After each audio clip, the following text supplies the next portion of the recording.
Okay, this is just a little bit of video to show you where I'm at. I still haven't got a good grasp on how to set up the tripod over my shoulder, but we're working on it. So for right now, the camera is just attached to one of my lights, and it is on a little tripod wrapped around the light and sort of hanging over the edge.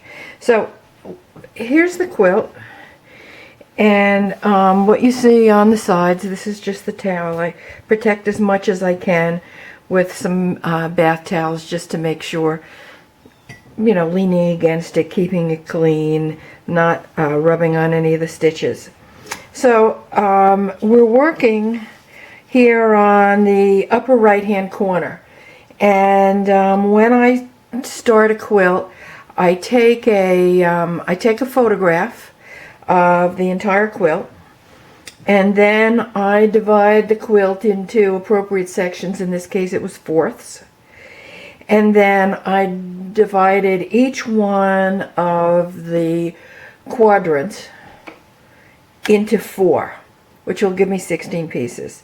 And I take a picture of that whole area, and then if you see these little lines here, all I did was lay down a piece of string this way and vertically, so that I could then zoom in and get smaller shots. So here we go. This is the piece that I'm working on. You'll see that picture in a second. So, and these are the quadrants that I'm in, and so now I have a picture of this one and the bottom one. You can see that they're numbered. Okay, so this is the lower right quadrant. It is section 1,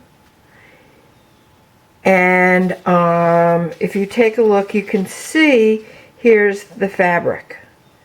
All right, and I'm going to show you this piece in a second. So then just above it, because this divides the area I'm working on, here's the second quadrant. So this is quadrant number 3. This is quadrant number 1. You can see how they go together, and I'm going to be using all of this to tell what stitches I took out, which ones to come back in to remind me of the color of the thread that I took out. So I'll have these to work with. This will give me an all-over idea of what the quilt quadrant looked like. And then here is a specific picture, all right, of the piece before I took out any of the stitching. Now you notice this was just a satin stitch, and it probably covered a piece of this material that was starting to fray. I don't think it was an original line. You can see this is orange.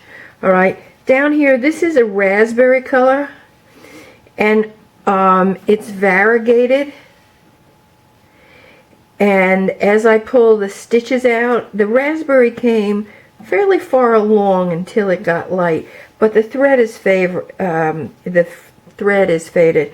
I'm going to put in a variegated raspberry here, and there it is. There's the color.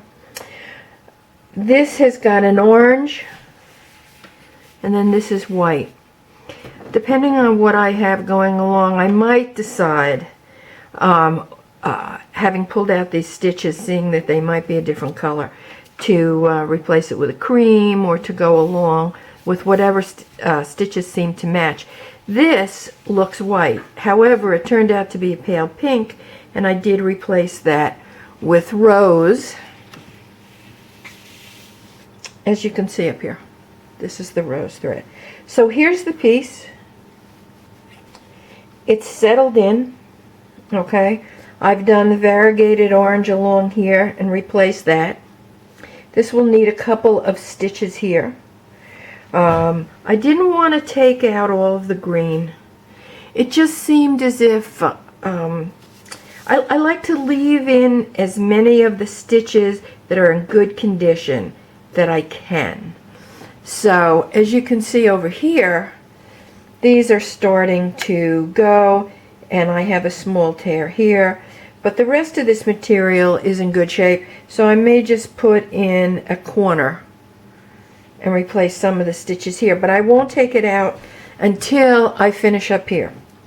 So this line is a blue, and this is, I may do this in the variegated orange so it matches, you know, this side over here, and then just take my variegated rose in this section, and perhaps even, okay, I'm just going to move this a little bit so you can see it, perhaps even in the section up here, because this is rose here.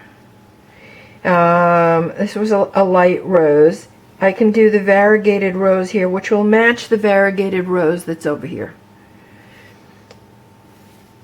I'll do my variegated oranges here, and then either I will match the raspberry here, or I'll make this also a variegated thread. This thread here is blue and not variegated, so I'm going to find a matching blue for it. Now, as you see over here, just move this again, I have a patch, an odd-shaped patch here. Most of this fabric is in pretty good condition, and I think it's pretty spectacular. I mean, I just love, I love the polka dots. It's got a nice satin finish. It's very interesting. And so for this corner here, I just covered up where it was torn. I also didn't want to take out this wonderful stitching along here. So rather than bring this right to the edge as I might have when I was, if I was doing the Crazy Quilt originally myself, I would probably have moved it to the corner. But I want to save as much as I can and yet keep this with the feel of the quilt, fabrics of the time. So these are silks. They were put in smaller pieces. They're vibrant. And the original colors would have been vibrant, but we don't want to overpower the rest of the quilt with the new colors. So I've used these 3 pieces, and what I will do is take a look at the quilt, all right, the pictures that I took, all right, I'm going to see, here's the stitches. This is the piece that was fairly shredded. So I will keep this going along this edge, and I might repeat this stitch along the piece that was put in right here. All right.